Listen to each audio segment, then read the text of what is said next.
स्वागत है दोस्तों आपका हमारे इस YouTube चैनल पे। दोस्तों, जैसा कि आपको थंबनेल देख के पता चल गया होगा कि एडुटेरिया ने आज से लॉन्च कर दिया अपना बिहार दरोगा का प्रीलिम्स का टेस्ट सीरीज 2021, जो लगभग 2200 पदों पर भर्ती होने वाली है। पीटी की एग्ज़ाम होने वाली है। ज़्यादा संभवता है कि मार्च या अप्रैल में, मार्च लास्ट या फिर देखते हैं कब तक। बहुत लोग का कहना है कि मई में, लेकिन आयोग के द्वारा कहा जा रहा है कि अभी तक हमने कोई ऑफिशियली डेट नहीं बताया, इसलिए आप लोग अफवाह ना फैलाएं। लेकिन लोग मान के चल रहे हैं कि अप्रैल या मई के मंथ में भी हो सकता है। ठीक है, तो वो मार्केट में उपलब्ध हो चुका है। आप लोग अगर उसे खरीदना चाहें तो खरीद सकते हैं। ये जो टेस्ट सीरीज़ है, ये चूँकि बहुत इम्पोर्टेंट था, ये पहले का टेस्ट सीरीज़ है, इसलिए मैं इस टेस्ट सीरीज़ को पूरे 1 से लेकर 100 तक क्वेश्चन और उसका आंसर विथ एक्सप्लेनेशन मैं इसमें करवा रहा हूँ। और जैसे ही एडुटेरिया को बहुत सारे लोग यूट्यूबर के पास वो बुक आएगा, तो आप लोगों को उसका टेस्ट सीरीज़ वगैरह सब करवाया जाएगा। तो आप लोग उसे देख लीजिएगा, और मैं कोशिश करूंगा कि एक अलग तरीके का एक टेस्ट सीरीज़ मैं शुरुआत करूंगा कुछ 1-2 दिन के बाद। वो देखते हैं। और जैसे ही हमारे पास वो टेस्ट सीरीज़ उपलब्ध हो जाएगा, उसका भी मैं टेस्ट सीरीज़ करवाऊंगा। लेकिन चलिए शुरू करते हैं ज़्यादा देर ना करते हुए। और मार्केट में आ चुका है एडुटेरिया का नया टेस्ट सीरीज़ पीटी के लिए। आप लोग ज़रूर जाएं और ज़रूर उसे खरीद लें। और चलिए, तो यहाँ पे हम लोग शुरू करते हैं। फर्स्ट यहाँ पे देखिए, बाइलिंगुअल है, ठीक है, इंग्लिश और हिंदी दोनों मीडियम में। इसका पीडीएफ, इस टेस्ट सीरीज का पीडीएफ मैं अपने टेलीग्राम चैनल confusion9.2.11 पे भेज दूंगा। वहाँ से आप लोग पहले अपना क्वेश्चन आंसर कर लीजिए, उसके बाद मेरे यूट्यूब वीडियो से आके पूरा आंसर और उसका एक्सप्लेनेशन के साथ आप लोग मैच कर लीजिएगा अपना मार्क्स।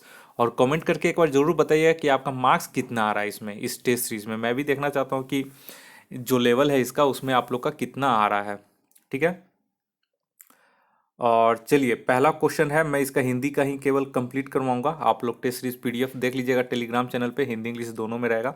जिसमें भी सुविधा होगा आप लोग उसमें टेस्ट सीरीज मार लीजिएगा और आंसर की मेरे से मिला लीजिएगा इस वीडियो से। तो चलिए पहला क्वेश्चन बोल रहा है, इसे थोड़ा सा जूम कर लेते हैं। ठीक है, पहला क्वेश्चन बोल रहा है कि 1857 की क्रांति मुख्यतः किस कारण से असफल रही। तो इसका हो जाएगा सही आंसर उपयुक्त सभी, ऑप्शन डी इसका सही हो जाएगा। नेतृत्व का अभाव भी था, किसी सामान्य योजना, केंद्रीय संगठन की कमी थी और इसके प्रभाव की सीमित क्षेत्र होना था। तो ये सभी उपयुक्त में से सही है। दूसरा नंबर क्वेश्चन है, ये दूसरा बोल रहा है किस गवर्नर जनरल के काल में सिंध का विलय ब्रिटिश साम्राज्य में किया गया था। तो दूसरा बहुत इंपॉर्टेंट क्वेश्चन है और बहुत बार इसका पूछ चुका है बीपीएससी और बिहार दरोगा में भी। तो दूसरा का सही हो जाएगा ऑप्शन सी, लॉर्ड एलन बरो। सिंह, देखिए सिंध का विलय 1843 ईस्वी में लॉर्ड एलन बरो के शासनकाल में हुआ था। तीसरा नंबर क्वेश्चन है, यहाँ पे मैच करना है, ठीक है। इंस्टीट्यूशन है और उसका फाउंडर है। तो यहाँ पे तीसरा का जो सही आंसर हो जाएगा, ठीक है, तो सत्यशोधक समाज, सत्यशोधक समाज का हो जाएगा ज्योतिबा फुल्ले। देव समाज का हो जाएगा शिव नारायण अग्निहोत्री। और सेवा सदन का हो जाएगा एम मालाबारी। और अनुशीलन समिति का हो जाएगा वरिंद्रनाथ घोष। तीसरा हो गया, यहाँ पे हिंदी वाला में देख सकते हैं, तीसरा का इसमें डी हो जाएगा, ठीक ना। चौथा नंबर में आइए। चौथा नंबर बोल रहा है कि किस व्यक्ति ने यह नारा दिया कि मानव के लिए एक धर्म, एक जाति एवं एक ईश्वर। ठीक है, तो चौथा का जो सही हो जाएगा ऑप्शन बी, नारायण गुरु ने। और नारायण गुरु ने केरल में हुए अब्बीपुरम विद्रोह 1888 का नेतृत्व किया था। और इसी दौरान उन्होंने एक जाति, एक धर्म, एक ईश्वर का नारा दिया था। नेक्स्ट आइए पांचवा नंबर क्वेश्चन। पांचवा नंबर बोल रहा है कि प्रथम आंग्ल मराठा युद्ध किस संधि के साथ समाप्त हुआ। तो पांचवा का सही हो जाएगा ऑप्शन सी, सालाबाई की संधि के साथ। यानी कि प्रथम आंग्ल मराठा युद्ध 1775 से 82 के दौरान 3 संधियां हुई थी। पहला सूरत की संधि 1775 में, पुरंदर की संधि 1776 में तथा सालाबाई की संधि 1782 ईस्वी में। इस प्रकार इस युद्ध का अंत सालाबाई की संधि के साथ हुआ था। छठा नंबर में क्वेश्चन आइए कि शिवाजी का राज्याभिषेक किस वर्ष हुआ? तो छठा का सही हो जाएगा ऑप्शन ए 1674 ईस्वी में। शिवाजी ने अपना राज्याभिषेक 1674 ईस्वी में बनारस के पंडित गंगा भट्ट से करवाया था और इस अवसर पर शिवाजी ने सोयराबाई के साथ विवाह भी किया था। नेक्स्ट आइए 7वां नंबर में। 7वां नंबर बोल रहा है कि नादिर शाह का आक्रमण किस मुगल बादशाह के काल में हुआ था? तो ये सब बहुत ही महत्वपूर्ण क्वेश्चन है। देखिए ये टेस्ट सीरीज पुराना है लेकिन इसका लाने का मकसद ही यही था कि ये टेस्ट सीरीज हमेशा ही सदाबहार रहता है। इसके जो प्रश्न की प्रकृति है वो बहुत ही महत्वपूर्ण प्रकृति की है। तो 7वां का इसका सही आंसर हो जाएगा option D Mohammad Shah.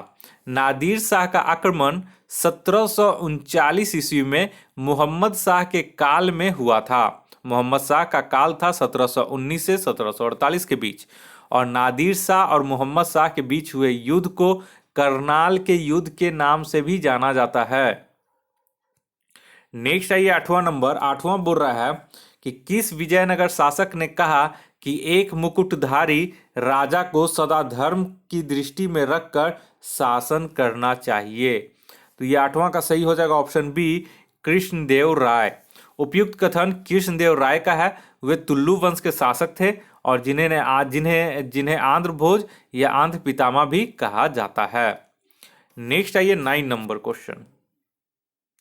9 number question बोला वंदे मातरम किस राष्ट्रीय आंदोलन का मुख्य गीत था? तो 9 का सही हो जाएगा ऑप्शन डी स्वदेशी आंदोलन। और स्वदेशी आंदोलन 1905 ईस्वी में हुआ था। इसको बंग भंग आंदोलन के दौरान भी कहा जाता है और इसकी वंदे मातरम गीत की जो रचना है वो रविन्द्रनाथ टैगोर ने की थी। नेक्स्ट आइए 10वां नंबर। 10वां बोल रहा है 10वां नंबर बोल रहा है कि किस आरोप में जतिन दास बंदी बनाए गए थे? तो 10वां का देखिए यहाँ पे सही आंसर हो जाएगा ऑप्शन ए लाहौर षड्यंत्र।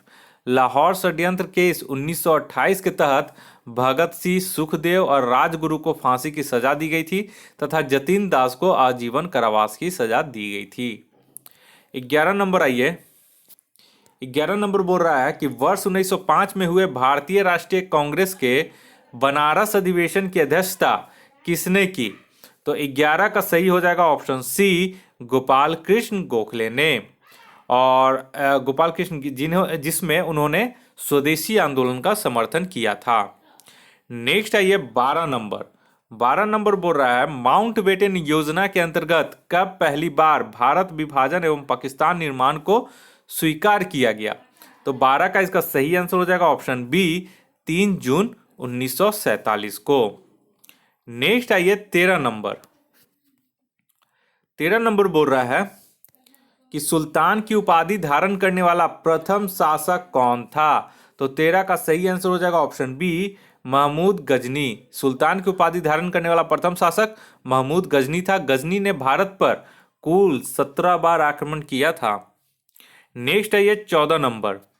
14 बोल रहा है कि दिल्ली सल्तनत के किस शासक ने सबसे पहले अस्थाई सेना की नींव रखी? तो 14 का सही हो जाएगा ऑप्शन बी अलाउद्दीन खिलजी ने सबसे पहले स्थायी सेना की नींव रखी तथा उन्हें नकद वेतन देना प्रारंभ किया और इसके अतिरिक्त उसने घोड़ा दागने, हुलिया लिखने, बाजार नियंत्रण प्रणाली आदि की भी शुरुआत की। नेक्स्ट आइए 15 नंबर। 15 नंबर बोल रहा है कि मोरक्को यात्री इब्न बतूता किस शासक के काल में भारत आया? तो इब्न बतूता 1333 ईस्वी में मोहम्मद बिन तुगलक, ठीक है, मोहम्मद बिन तुगलक के शासनकाल में आया था। उसने अपनी पुस्तक रेहल्ला में अपनी यात्रा वृत्तांत का वर्णन किया है। नेक्स्ट है ये 16 नंबर में।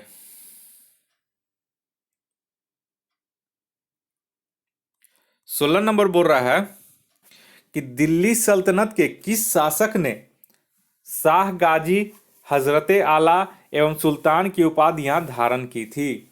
तो 16 का सही आंसर हो जाएगा option number B Bahlol Lodi ने। बहलोल लोदी वंश का शासक था। नेक्स्ट आइए 17 नंबर। 17 नंबर बोला कि हड़प्पा सभ्यता के संबंध में निम्नलिखित में से कौन सा कथन सही है? तो 17 का डी हो जाएगा, सिंधु घाटी सभ्यता नगरीय थी। ठीक है, तो ये जो है ये कथन सही है, बाकी सभी कथन जो है वो गलत था। हड़प्पा सभ्यता नगरीय सभ्यता थी और समाज मातृसत्तात्मक था, वे लोहे से परिचित नहीं थे और यह आध ऐतिहासिक थी। तो इसमें बहुत सारा क्वेश्चन आपका बन गया है, इसको इसका एक्सप्लेनेशन जो अभी हुआ है उसे आप लोग अच्छे से सुन लीजिएगा और नोट कर लीजिएगा। नेक्स्ट है ये 18 नंबर। 18 नंबर यहाँ पे आपको मैच करना है और 18 में आप देख सकते हैं महाजनपद है और उसकी राजधानी है। देखिए इससे हमेशा क्वेश्चन बिहार दरोगा में पूछा हुआ है और हर एग्जाम में इससे पूछ रहा है। तो 18 का यहाँ पे सी हो जाएगा। ठीक है, हम यहाँ पे बता देते हैं वत्स का जो है कौसंबी हो जाएगा। ठीक है, मत्स्य का विराटनगर हो जाएगा, गंगाधर का हो जाएगा तक्षशिला और सूरसेन का हो जाएगा मथुरा। ठीक है, नेक्स्ट है ये 19 नंबर। 19 बोल रहा है कि प्रथम जैन महासभा का आयोजन कहाँ किया गया था।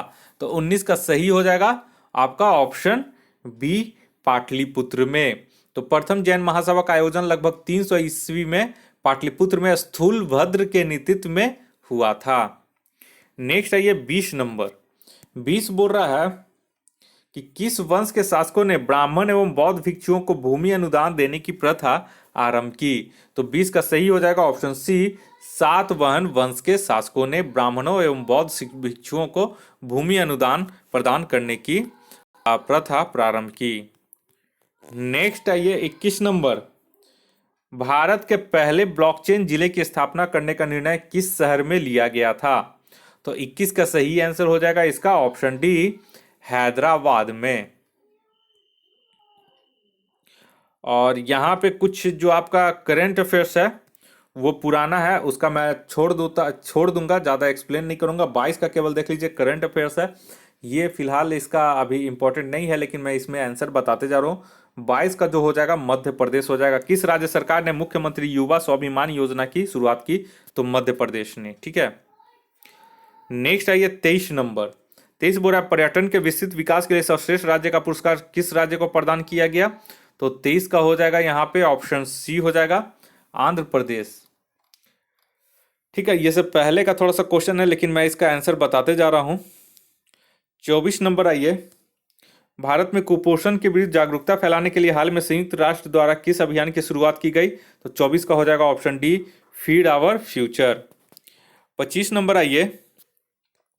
हाल ही में किस राज्य सरकार ने सरकारी डॉक्टरों की निजी प्रैक्टिस पर रोक लगाने का निर्णय लिया है। तो 25 का हो जाएगा आपका ऑप्शन डी, आंध्र प्रदेश ने। नेक्स्ट है ये 26 नंबर। 26 बोरा हाल ही में किस राज्य सरकार ने सरकारी नौकरी में राष्ट्रीय एवं अंतर्राष्ट्रीय पदक विजेताओं को 5% आरक्षण देने का निर्णय लिया है। तो 26 का हो जाएगा option A, Madhya Pradesh. 27 number आइए। 27 बोरा अक्टूबर 2019 में किस देश ने वर्ष 2020 तक ओपेक की सदस्यता छोड़ने का निर्णय लिया है। तो 27 का सही आंसर हो जाएगा ऑप्शन ए, इक्वाडोर ने। नेक्स्ट है ये 28 नंबर। 28 बोल रहा है कि हाल ही में नोमैडिक एलिफेंट 14 सैन्य अभ्यास किन दो देशों के मध्य आयोजित किया गया। तो 28 का हो जाएगा ऑप्शन डी, भारत और मंगोलिया के बीच। 29 नंबर आइए। 29 बोल रहा है कि ओजोन परत संरक्षण दिवस 2019 का थीम क्या था। तो ये 2019 का है, पुराना है, तो 32 ईयर्स एंड हीलिंग था। ऑप्शन बी उस समय इसका आंसर था लेकिन अब जो लेटेस्ट हो गया है तो चेंज हो गया। 30 नंबर आइए। ब्यूरो ऑफ एनर्जी एफिशिएंसी द्वारा आयोजित भवन निर्माण क्षेत्र में ऊर्जा दक्षता के लिए अंतर्राष्ट्रीय सम्मेलन आंगन का आयोजन किया गया। तो कहाँ किया गया था। तो 30 का इसका हो जाएगा ए, नई दिल्ली में। नेक्स्ट है ये 31 नंबर। 31 बोल रहा है कि कन्फ्लुएंस एक्सीलेंस अवार्ड में किस महिला को मीडिया में भारत की शक्तिशाली महिला का पुरस्कार दिया गया। तो 31 का सही आंसर हो जाएगा ऑप्शन बी, कैलीपुरी को। नेक्स्ट है ये 32 नंबर में। कैश सईद ने हाल ही में किस देश के राष्ट्रपति के रूप में शपथ ग्रहण किया। तो 32 का हो जाएगा ट्यूनेशिया। ऑप्शन सी इसका सही हो जाएगा। 33 है ये वैश्विक नवाचार सूचकांक 2019 में भारत का स्थान क्या था। तो 33 का हो जाएगा ऑप्शन सी, 52वां इसका स्थान था और प्रथम स्थान स्विट्जरलैंड को मिला था। नेक्स्ट है ये 34 नंबर। 34 बोल रहा है हाल ही में प्रकाशित पुस्तक आ, कोई चोटे के लेखक कौन है? तो 34 का सही आंसर हो जाएगा option C, Salman Rushdie. Next आइए 35 नंबर। 35 नंबर बोल रहा है हाल ही में जारी वैश्विक बहुआयामी निर्धनता सूचकांक 2019 को किस संस्था द्वारा जारी किया गया था? तो 35 का सही आंसर हो जाएगा option C, UNDP, United Nation Development Programme. Next है ये 36 नंबर में। 36 बोल रहा है कि हाल ही में केंद्रीय मंत्रिमंडल ने किस कंपनी का विलय बीएसएनएल में करने की घोषणा की है? तो 36 का इसका सही आंसर हो जाएगा ऑप्शन सी, एमटीएनएल का। नेक्स्ट है ये 37 नंबर। रामानुज मिशन नामक एल्गोरिथम हाल ही में किस देश के वैज्ञानिकों ने विकसित किया है? तो 37 का ये थोड़ा सा इंपॉर्टेंट हो जाता है, इसका सही होगा ऑप्शन बी, इजराइल ने। 38 नंबर आइए। सिमोना बाइल्स का संबंध किस खेल से है? ठीक है, तो 38 का सही आंसर हो जाएगा ऑप्शन बी, जिम्नास्टिक से। सिमोना बाइल्स अमेरिकी जिम्नास्ट है जो विश्व जिम्नास्टिक चैंपियनशिप में सर्वाधिक पदक करीब 14 जीतने वाली दुनिया की पहली जिम्नास्ट बन गई है। नेक्स्ट है ये 39 नंबर। 39 बोरा की 14वां आईसीसी एक दिवसीय क्रिकेट विश्व कप 2027 का आयोजन किस देश में किया जाएगा? इसका मैंने हाल ही में खेल संबंधी ट्रिक में इसका ट्रिक मैंने बताया था कि कैसे इसको याद करना है। आप लोग वो जाके ट्रिक देख लीजिएगा, मेरे चैनल पे खोज लीजिएगा, वो अभी अपलोड किया हुआ है। ठीक है, तो 39 का सही हो जाएगा ऑप्शन सी, दक्षिण अफ्रीका, और 2023 में इसका आयोजन भारत में किया जाएगा। नेक्स्ट है ये 40 नंबर। 40 बोल रहा है कि हाल ही में भारत सरकार ने किस देश के साथ तुर्गा पनबिजली परियोजना पर समझौता किया है? तो 40 का सही आंसर हो जाएगा ऑप्शन डी, नेपाल के साथ। नेक्स्ट है ये 41 नंबर। 41 बोल रहा है कि निम्न में से किस से जुड़वा घाटा कहा जाता है? निम्न में से किसे जुड़वा घाटा कहा जाता है? तो 41 का सही आंसर हो जाएगा ऑप्शन डी, राजकोषीय घाटा तथा चालू खाता घाटा को ट्विन डिफिसिएट्स कहा जाता है। नेक्स्ट है ये 42 नंबर में। फ्रिक्शनल अनएम्प्लॉयमेंट यानी कि प्रतिरोधात्मक या घर्षणात्मक बेरोजगारी है। तो फ्रिक्शनल अनएम्प्लॉयमेंट क्या है? तो इसका 42 का सही आंसर आपका हो जाएगा, हिंदी वाले में देख लीजिएगा, ऑप्शन सी हो जाएगा, व्यवसाय रोज या श्रमिक का रोजगार या फिर व्यवसाय परिवर्तन की प्रक्रिया के दौरान कुछ समय के लिए बेरोजगार होना संघर्षात्मक या घर्षणात्मक फ्रिक्शनल अनएम्प्लॉयमेंट के अंतर्गत आता है। नेक्स्ट है ये 43 नंबर। 43 बोल रहा है कि भारतीय अर्थव्यवस्था का कौन सा क्षेत्र जीडीपी में सबसे अधिक योगदान करता है? तो ये हो जाएगा ऑप्शन सी, तृतीयक क्षेत्र यानी कि टेरिटरी सेक्टर। नेक्स्ट है ये 44 नंबर में। बोल रहा है वित्त मंत्रालय का कौन सा विभाग आर्थिक समीक्षा जारी करता है? तो 44 का सही इसका आंसर हो जाएगा ऑप्शन सी, आर्थिक कार्य विभाग। नेक्स्ट है ये 45 नंबर में। 45 बोल रहा है कि आर्थिक समीक्षा में निम्न में से किसका उल्लेख होता है? तो 45 के यहाँ पे देख लीजिएगा, ऑप्शन डी हो जाएगा, 1, 2, 3 तीनों का इसमें उल्लेख होता है। नेक्स्ट है ये 46 नंबर। इनसाइडर ट्रेडिंग, ठीक है, इनसाइडर ट्रेडिंग का संबंध है। तो 46 का सबको पता होगा, ऑप्शन सी, शेयर बाजार से। और इनसाइडर ट्रेडिंग का संबंध शेयर बाजार से, जब कंपनी की गोपनीय सूचनाएं रखने वाला व्यक्ति शेयरों का क्रय विक्रय करता है तो यह इनसाइडर ट्रेडिंग कहलाता है। नेक्स्ट है ये 47 नंबर। 47 बोल रहा है कि जोखिम पूंजी से तात्पर्य है। तो वेंचर कैपिटल मीन्स, तो 47 का सही आंसर हो जाएगा ऑप्शन बी, नए उद्यमियों को उपलब्ध कराई गई दीर्घकालीन प्रारंभिक पूंजी। नेक्स्ट है ये 48 नंबर में। राजा चिलैया समिति का संबंध निम्न में से किससे है? तो 48 का सही आंसर हो जाएगा ऑप्शन डी, कर सुधार से। नेक्स्ट है ये 49 नंबर। 49 बोला कि एक प्रकाश वर्ष का मान कितना होता है? तो यहां पे देख लीजिएगा, 49 का जो सही आंसर है वो हो जाएगा आपका ऑप्शन सी, 9.46 × 10⁻15 मीटर। ठीक है, और अगर 1 पार्सेक पूछेगा तो 3.08 इंटू 10⁻16 मीटर, या फिर 1 पार्सेक इक्वल टू 3.26 प्रकाश वर्ष होता है। नेक्स्ट आइए 50 नंबर में, जी का मान सबसे कम या शून्य कहाँ होता है? तो इसका सही हो जाएगा ऑप्शन बी, पृथ्वी के केंद्र पर।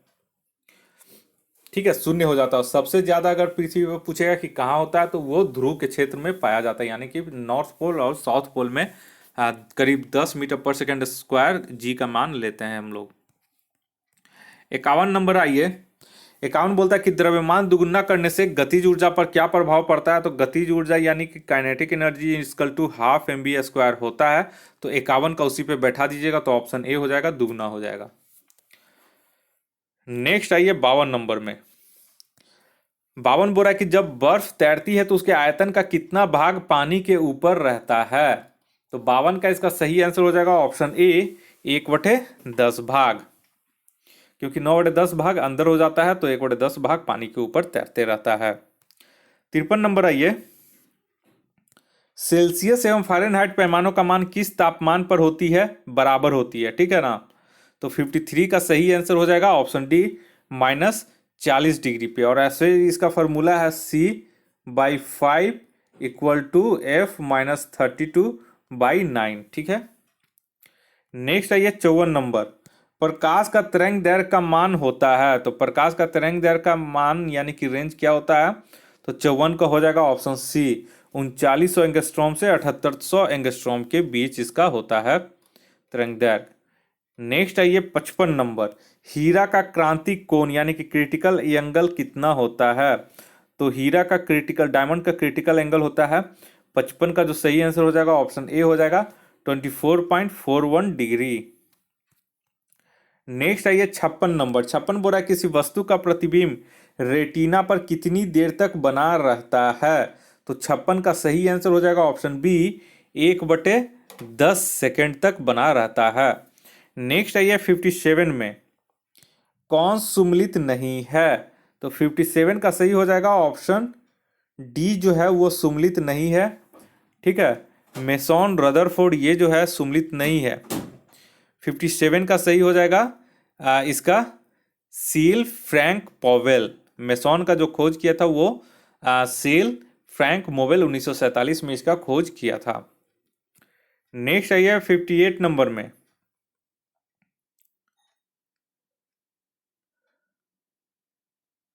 58 में आइए।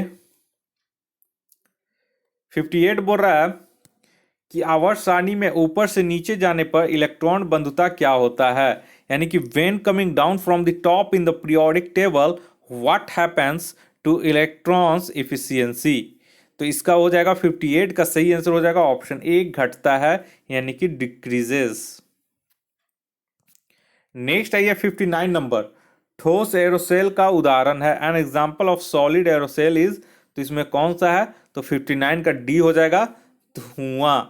और एरोसेल आपका ये पूछा हुआ है, किसमें पूछा हुआ है? तो रेंज ऑफिसर में, अभी हाल ही में जो 17 जनवरी 2021 को हुआ एग्जाम, उसमें पूछा गया था। 60 नंबर आइए। 60 नंबर जो बोल रहा है वो देखिए, एल्काइन का आणविक सूत्र होता है, यानी कि alkyne has a molecular formula, तो कितना होता है? तो 60 का हो जाएगा ऑप्शन सी, CnH2n-2। ये हो गया हमारा एल्काइन का। वहीं अगर एल्केन का पूछेगा तो CnH2n+2, और एल्कीन का पूछेगा तो CnH2n हो जाएगा।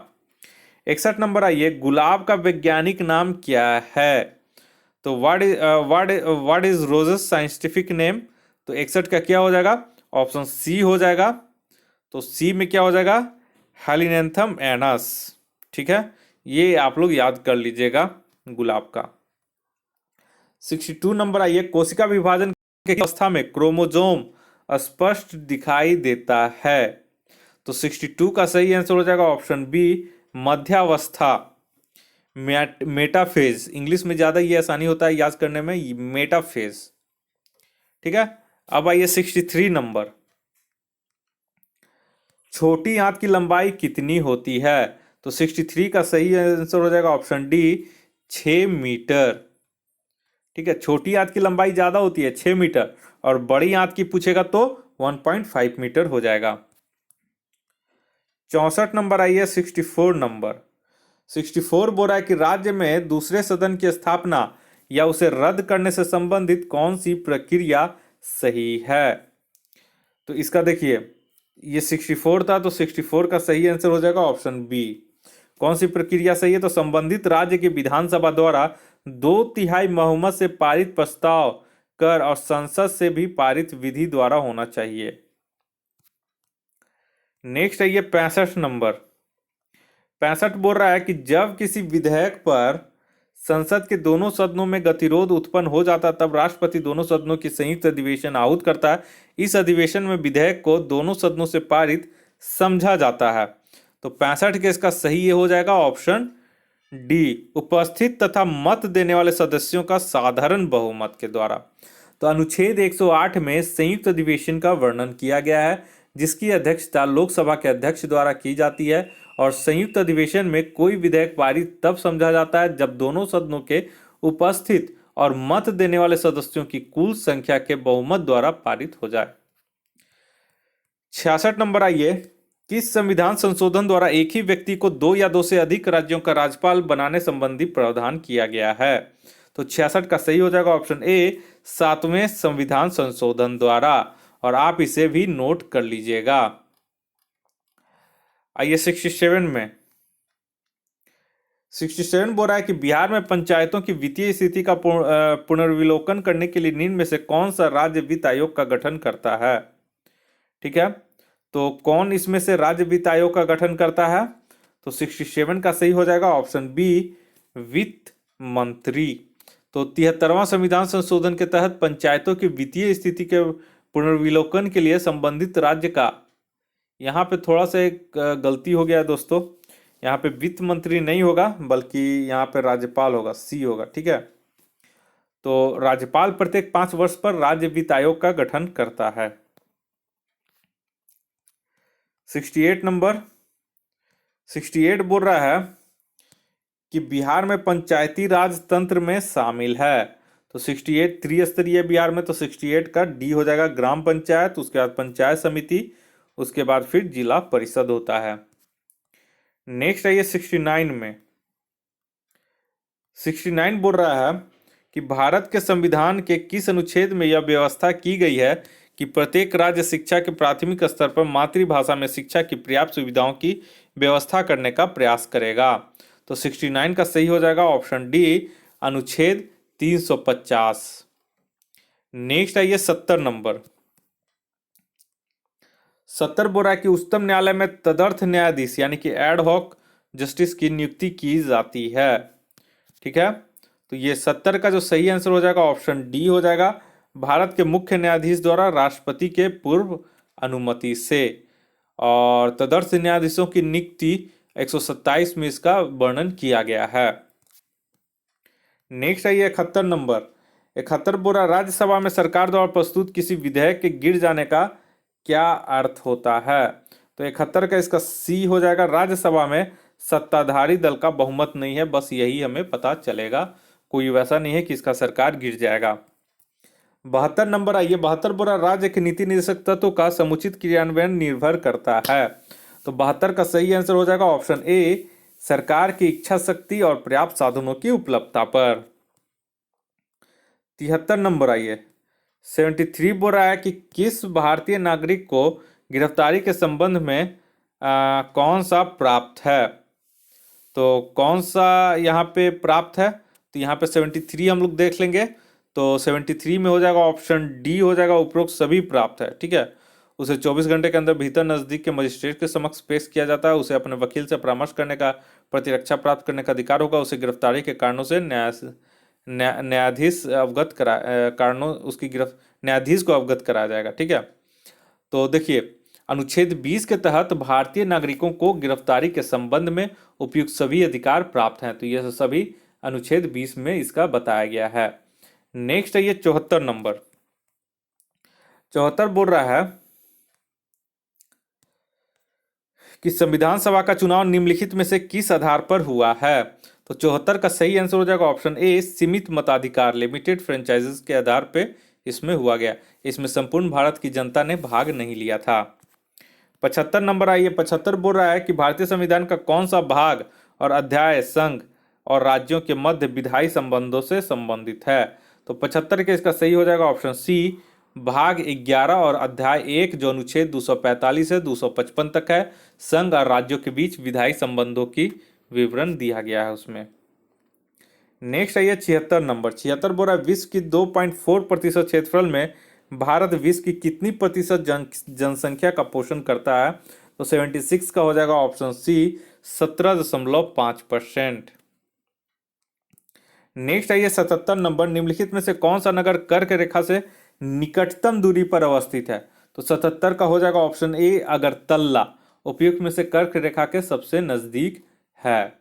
नेक्स्ट आइए 78 नंबर, 78 बोल रहा है कि भारत का लगभग 30% क्षेत्र 3 राज्यों में समाहित है। ये 3 राज्य कौन कौन से हैं। तो देखिए यहाँ पे 78 का हो जाएगा ऑप्शन सी, राजस्थान, मध्य प्रदेश एवं महाराष्ट्र, जो कि भारत का लगभग 30% क्षेत्र है। इसमें 3 राज्यों में समाहित यही तीनों राज्य हैं।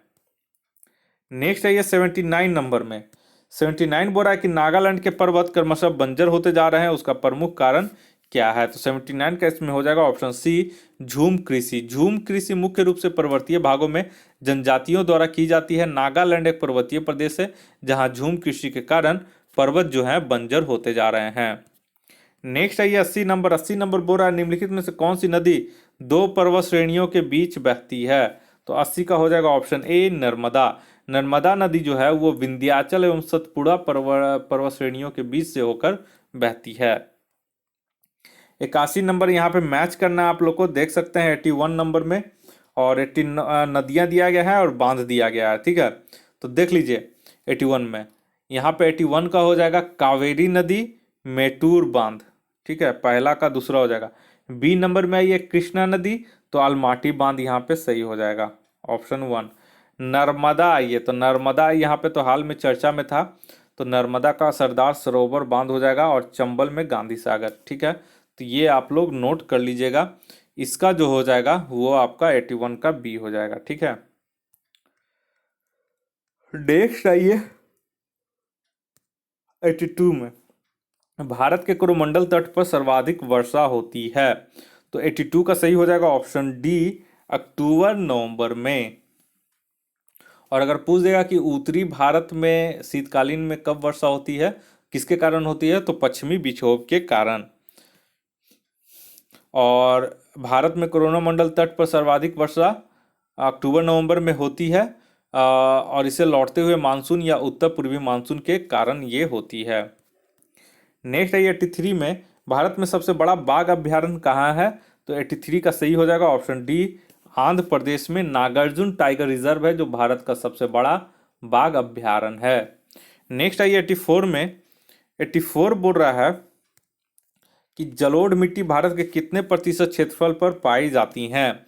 तो 84 का सही हो जाएगा ऑप्शन ए, 46%, यानी कि 15 लाख वर्ग किलोमीटर। 85 नंबर आइए, मृत घाटी कहाँ स्थित है, डेड वैली कहाँ है। तो 85 का ये हो जाएगा ऑप्शन सी, कैलिफोर्निया में। तो ये दक्षिणी कैलिफोर्निया में, जो कि अमेरिका में है, ठीक है। 86 नंबर आइए, 86 बोल रहा है कि पेंटागोनिया मरुस्थल किस महादेश में अवस्थित है। तो 86 ये इंपॉर्टेंट है, ये एक उष्ण मरुस्थल है जो दक्षिणी अमेरिका में स्थित है, तो इसका ऑप्शन बी हो जाएगा। 87 आइए, 87 बोल रहा है कि फॉकलैंड की जलधारा किस प्रकार की जलधारा है। तो 87 का इसका सही हो जाएगा ऑप्शन बी, ठंडी, और फॉकलैंड अटलांटिक महासागर की ठंडी जलधारा है। उसी तरह आइए 88 नंबर में, 88 नंबर बोल रहा है कि जगरेव किस देश की राजधानी है। तो जगरेव किस देश की राजधानी है। तो ये हो जाएगा ऑप्शन सी, क्रोएशिया की राजधानी है जगरेव, ठीक है। और जॉर्जिया का तिब्लिसी, फिनलैंड का हेलेंसिकी, और बुल्गारिया का सोफिया हो जाएगा। 89 नंबर आइए, 89 नंबर बोल रहा है नीलम नदी किन 2 देशों के बीच बहती है। तो 89 का सही हो जाएगा ऑप्शन डी, भारत और पाकिस्तान के बीच प्रवाहित होती है। और भारत में इसकी लंबाई 50 किलोमीटर है इस नदी की, और पाकिस्तान में 245 किलोमीटर। नेक्स्ट आइए 90 नंबर। 90 बोल रहा है कि ओसाका किस उद्योग के लिए प्रसिद्ध है? तो 90 का यहाँ हो जाएगा ऑप्शन सी केवल 1 और 3, यानी कि लोहा इस्पात और सूती वस्त्र उद्योग के लिए ओसाका आपका जापान में है, प्रमुख औद्योगिक शहर है और इसके लिए ही ये जनरली 1 और 3 लोहा इस्पात और सूती वस्त्र उद्योग के लिए प्रसिद्ध है। 91 नंबर आइए। 91 बोला बिहार का एकमात्र औद्योगिक संकुल कहाँ अवस्थित है? तो 91 का सही हो जाएगा ऑप्शन बी बरौनी में।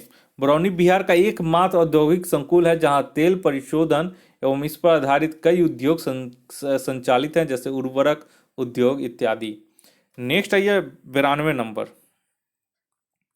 92 बोल रहा है कि राष्ट्रीय अंतर्देशीय नौवहन संस्था नीनी कहाँ पर स्थित है? तो 92 का जो सही आंसर हो जाएगा वो ऑप्शन ए हो जाएगा, पटना में स्थित है, बिहार में, पटना बिहार में। 93 नंबर आइए। 93 बोल रहा है कि कौन सी दशाएं वैश्विक ताप के असर को इंगित करती हैं? तो 93 का हो जाएगा ऑप्शन डी, इनमें से सभी जो हैं वो वैश्विक ताप को इंगित करती हैं। ग्लोबल तापमान में वृद्धि, मौसमी दशाओं में परिवर्तन, सागरीय तल में उत्थान। 94 नंबर आइए। 94 बोल रहा है कि भारत वन स्थिति रिपोर्ट 2017 के अनुसार भारत में सर्वाधिक मैंग्रोव आच्छादित राज्य केंद्र शासित प्रदेश कौन है? तो 94 का इसका सही आंसर हो जाएगा ऑप्शन ए गुजरात। नेक्स्ट आइए 95 नंबर। भारत के किस राज्य में क्षेत्रीय ग्रामीण बैंक अभी स्थापित नहीं किए गए हैं? तो 95 का सही हो जाएगा ऑप्शन डी A+B, यानी कि सिक्किम और गोवा में क्षेत्रीय ग्रामीण बैंक कभी स्थापित नहीं किए गए हैं। नेक्स्ट आइए 96 नंबर। 96 बोल रहा है कि कलपोंग जल विद्युत परियोजना कहाँ स्थित है? ये इंपॉर्टेंट है, इसे आप लोग नोट कर लीजिएगा। तो 96 का जो सही आंसर हो जाएगा ऑप्शन डी अंडमान एवं निकोबार में। और कलपोंग जल विद्युत परियोजना अंडमान निकोबार में अवस्थित है। यह अंडमान निकोबार की पहली जल विद्युत परियोजना है, तो इस वजह से भी ये याद कर लीजिएगा, कलपोंग जल विद्युत परियोजना। 97 नंबर आइए। बोल रहा है ओलंपिक ध्वज व चित्रित आपस में जुड़े 5 विभिन्न रंग के छल्ले में पीले रंग का छल्ला किस महादेश के प्रतीक हैं? तो 97 का सही हो जाएगा ऑप्शन बी एशिया। देख लीजिए 5 महादेश है, तो इसमें हो जाएगा पीला रंग एशिया के लिए है, नीला यूरोप के लिए, काला अफ्रीका के लिए, हरा ऑस्ट्रेलिया के लिए, लाल अमेरिका के लिए। ठीक है। नेक्स्ट आइए 98 नंबर में। 98 नंबर बोला पर्यावरण संरक्षण अधिनियम कब बनाया गया था? तो 98 का सही हो जाएगा ऑप्शन डी 1986 ईस्वी में। 99 नंबर आइए। 99 बोल रहा है कि पोलो को खेल में प्रत्येक पक्ष में कितने खिलाड़ियों की संख्या होनी चाहिए? तो 99 का सही हो जाएगा ऑप्शन ए 4। और जबकि वाटर पोलो अगर पूछेगा तो वाटर पोलो में 7 प्लेयर की जरूरत पड़ती है। तो वाटर पोलो में आपका केवल 4 हो जाएगा। ठीक है। और वैसे इस 7 हो जाएगा वाटर पोलो में, और ऐसे आपका 4 हो जाता है। 100 और इस टेस्ट का आखिरी क्वेश्चन, किस देश में अपने कुल भौगोलिक क्षेत्रफल के 70% भाग पर वन बनाए रखने का संवैधानिक प्रावधान किया है? तो बहुत ही अच्छा क्वेश्चन है ये, ऑप्शन डी हो जाएगा भूटान। ठीक है। तो इस तरह से दोस्तों मैंने इसका टेस्ट सीरीज का पूरा 100 क्वेश्चन करवा दिया है। ये टेस्ट सीरीज तो मैं करवा ही रहा हूँ, और जो टेस्ट सीरीज आपका अभी आया हुआ है केवल अभी जो हाल ही में उतरा है आपका आज से, वो है एडुटेरिया का प्रीलिम्स टेस्ट सीरीज 2021। उसका आप लोग ज़रूर बुक खरीद के टेस्ट मारें। और वैसे मैं ऑनलाइन तो टेस्ट सीरीज़ करवा ही रहा हूँ, और भी विभिन्न तरीके का मैं इसमें टेस्ट सीरीज़ करवाऊँगा। अगर आप लोग हमारे चैनल पर नए हैं तो कृपया करके हमारे चैनल को सब्सक्राइब कर ले और बेल आइकन को प्रेस कर दे, ताकि मैं कोई भी नया वीडियो अपलोड करूँ तो उसका नोटिफिकेशन सबसे पहले आपके मोबाइल तक पहुँच सके। इस वीडियो को देखने के लिए आप लोग का बहुत बहुत शुक्रिया। आपका दिन मंगलमय हो। धन्यवाद।